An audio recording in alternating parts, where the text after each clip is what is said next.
Human development through the life, adolescence.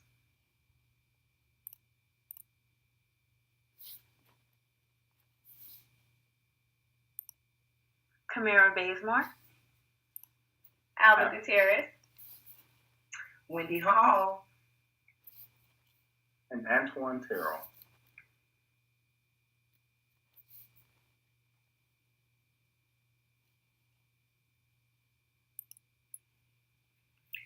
So what is adolescence? This is one of our stages in life.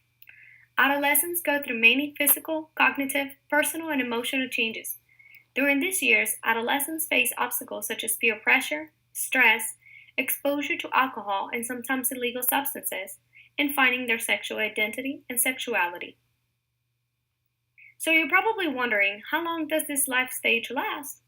Well, adolescence starts between the ages of 10 to 12, and it can last until the ages of 18 to 22.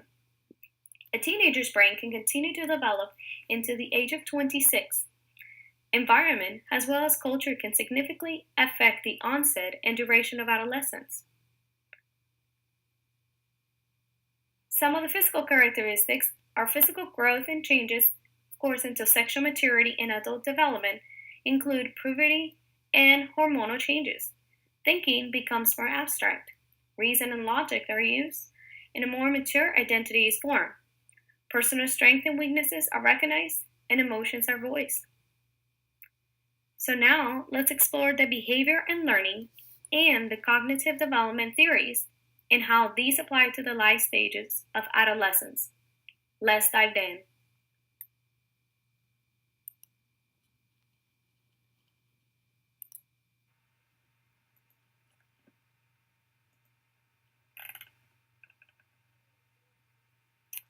the teenage brain. Whoa. First, let's look at some theoretical history.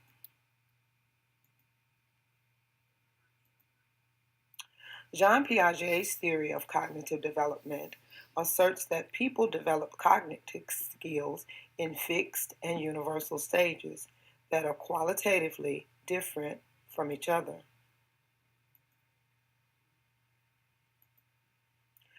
As related to child development, he separates cognitive development into 4 distinct stages. The defined adolescent stage is formal operations stage.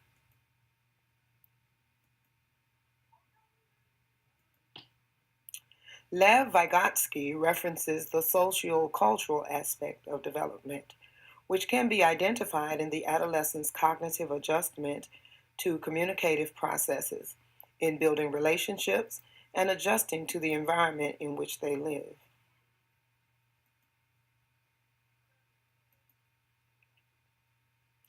As people progress through life stages, there are opportunities for their personalities to be defined. Amongst his 8 developmental tasks, theorist Erik Erikson identifies identity versus identity confusion as the appropriate psychosocial task for the adolescent.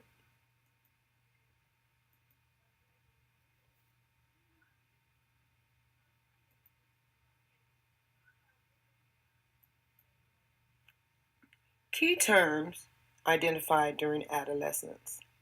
We have focused on formal operational thought,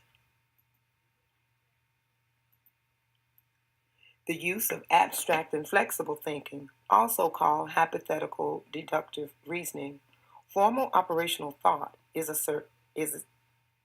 said to occur in 2 stages.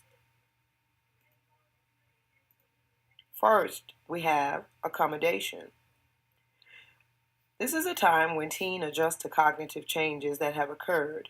For example, seeing a horse, then seeing a zebra, then determining that a horse is different from a zebra. The second phase is assimilation. This is when the teen combines new information with current knowledge. An example would be knowing that horses and cows are mammals, seeing a zebra, and then determining that a zebra is a mammal. Self-esteem. Self-esteem is defined as a person's overall evaluation of self. It is also called the self-image or self-concept.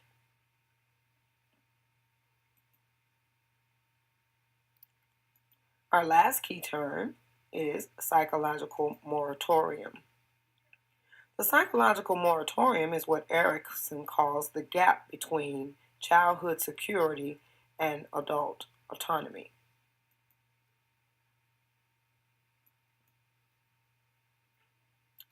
Development. The key terms encompass the key areas of development. Note that some of the specific areas and skills in which the teen developed. For example, their cognitive skills become more complex and sophisticated. Thinking becomes more abstract. The teen can think hypothetically about various situations. The teen can use reason and logic in their decision making. Teens take the perspective of others when considering particular situations. And the teen matures their identity towards autonomy.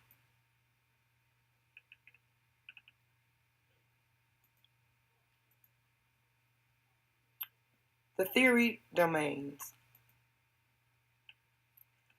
Theory domains include the cognitive domains of information processing, attitudes and emotions, and social cognition and regulation in the adolescent's moral development, which refers to the rules of conduct that guide their interactions with others. Teens become more in tune with their ideals of what's right and what's wrong.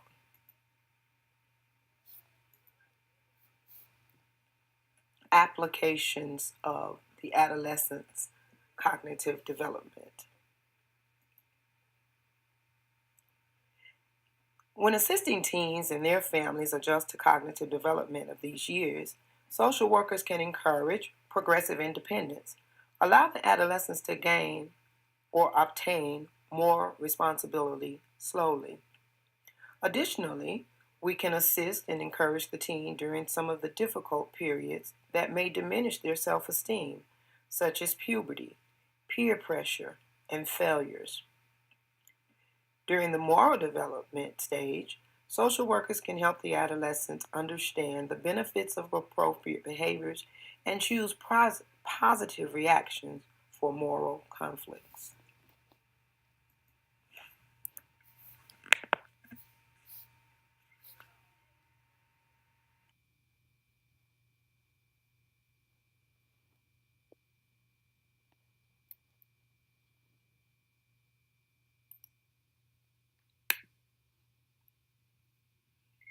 We will now be discussing the behavior and learning theories in adolescence. Let's look at the history. Ivan Pavlov, known for his theory in classical conditioning or the Pavlovian conditioning. During the 1890s, Russian psychologist Ivan Pavlov was looking at the salivation in dogs in response to being fed. This is an illustration that demonstrates the classical conditioning theory. Pavlov, after coming in to give the dogs food, he noticed that the dog would begin to salivate whenever him or his lab assistant would enter the room, even when he was not bringing them the food. Unconditioned stimulus, such as the food, gives an unconditioned response, which is to salivate. Then Pavlov used the bell by itself, and it did not demonstrate a response at the beginning. But after starting the bell, in association with the dogs being fed, he noticed that the dog would associate the bell with the food, so the dogs would salivate in response to being fed when they heard the bell. This involves learning to associate an unconditioned stimulus that already brings a particular response, such as a reflex, with a new conditioned stimulus, so the new stimulus brings about the same response. Burroughs Frederick Skinner, known as B.F. Skinner, believed that the best way to understand behavior is to look at the causes of action and its consequence. His approach was called the operant conditioning. Skinner's work was based on Edward Thorndike's law of effect, and he introduced a new a new term into the law of effect, which is reinforcement, which stated that any behavior that is followed by a pleasant consequence is reinforced and is likely to be repeated or strengthened. And any behavior not reinforced or followed by an unpleasant consequence is likely to be stopped, be extinguished, or at least weakened. This is known as the Skinner box. He conducted experiments using rats. The rats would push a lever for food, which is positive reinforcement, and then he tried to put the rats in there and giving them a shock of electric current so that they would learn how to use and how to push the lever faster and associate a light with pushing a lever so they would avoid the electric shock of current. And Albert Bandura, known for his social learning theory or social cognitive theory, he agreed with the behaviorist learning theories of classical conditioning and operant conditioning. He adds two important ideas to those existing theories. First, the meditating processes occur between stimuli and responses. Number two, the behaviors learn from the environment through the process of observing learning. In 1961, Bandura did a research based on both adults to find how children learn behaviors by observation and imitation, which ended up demonstrating and showing aggressive behavior was learned. His theory is often described as a bridge between traditional learning theory, behaviorism, and the cognitive approach. There are four mediational processes proposed by Bandura: attention, which is the extent to which we are exposed to the behavior; the retention, which is how well we remember the behavior; reproduction, the ability to perform the behavior that the model has just demonstrated; motivation, that will to perform the behavior. In the theory of experiential learning in adolescence, the hands-on learning is to gain experience. We have subjective, personal reflection of the experience. Number three is to engage in abstract conceptualization, which is to connect the experiences with larger experiences and to reflect on experiences from an objective perspective. And number four is to practice learning, the reflection, connection, conceptualization, and experience. So now let's explore some of the key terms described in the chapter.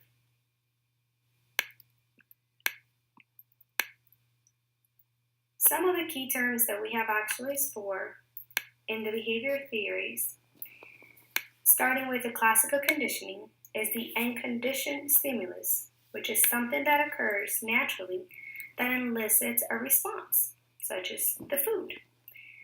Unconditioned response is a response that occurs naturally, elicits a response, and is manipulated to elicit a response, such as the lab assistant or the bell.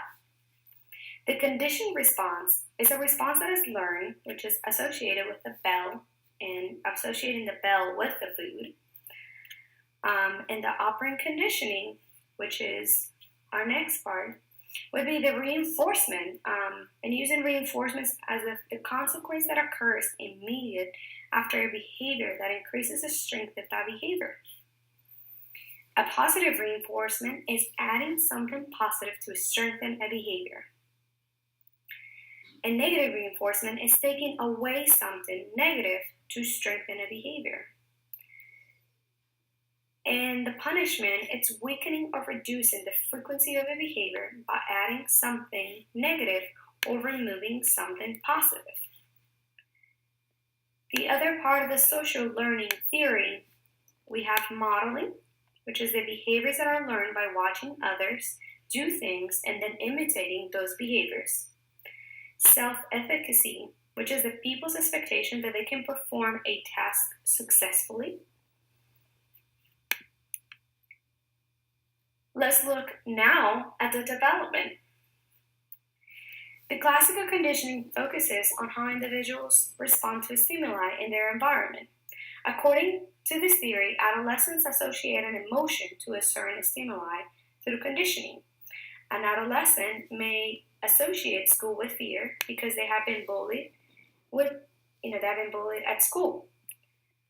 It is not school that they actually fear, but an experience they have had at school. So this might lead to a student not wanting to attend school, not getting good grades, or even dropping out of school. In the operant conditioning, an individual alters their behavior due to the consequences, either negative or positive, from that behavior. For example, getting good grades in school results in rewards and praises from home and school, which is reinforcing the adolescent's behavior as positive. They will continue to use or to produce these positive behaviors in order for them to keep receiving the rewards and praises. On the other hand, if they receive bad grades from school, they are punished, which reinforces the adolescent that the behaviors are negative and should be changed for the negative consequences to stop. And the social learning theory proposes that people are actively involved in their learning through watching and socializing with others. An adolescent may learn from a friend or peer that drinking alcohol alters their behavior just from watching said peer. They did not personally experience that behavior, but they have learned the effects from another. So now let's explore the theory domains. In the theory domains in behavior and social, the classical and operant conditioning addresses behavioral domains, while the social learning theory addresses social domains. Classical conditioning and operant conditioning focuses on changes in behavior. With classical conditioning, the stimuli is repeated multiple times until the desired behavior is achieved. Operant conditioning uses reinforcement, either positive or negative, to affect or change a behavior. Social learning theory believes that learning occurs mostly through the modeling from other behaviors. So behaviorists who believed in classical and operant conditioning do not believe that the environment and others influence a change in behavior. They believe that only stimuli, responses, and reinforcement can alter an individual's behavior. Social learning theories believe that learning is not a change in behavior, but a learner's future actions are influenced by the environment and the action of others. So let's look now at some applications. Some of the applications for the theories were already discussed previously, but it is important to understand that these can be used in multiple areas, such as parenting, teaching, in school, socializing, and work. By using rewards and praises to promote desired behavior, and of course the punishment to reduce the undesirable behavior. This could be applied in any of those things. People can learn vicariously through watching others and learn by others' successes or failures. So people tend not to repeat negative or undesirable behavior if they see that others are going through the consequences of it. Also, in the part of the self-efficacy, people that have been praised for doing a good job will continue to repeat getting good results, and this will build up their confidence in themselves and their capabilities on doing something specific.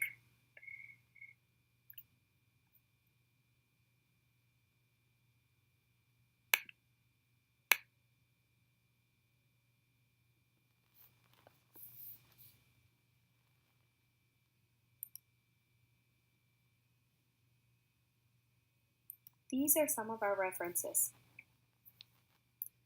Also, as we think of everything that we have learned throughout this chapter in adolescence, we should consider about the fact, as future social workers, what competencies does a social worker have to consider when working with adolescents?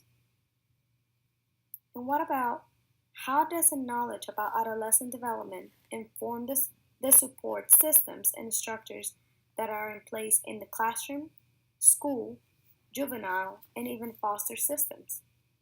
These are things for us to ponder about as we go into our wonderful field of social work.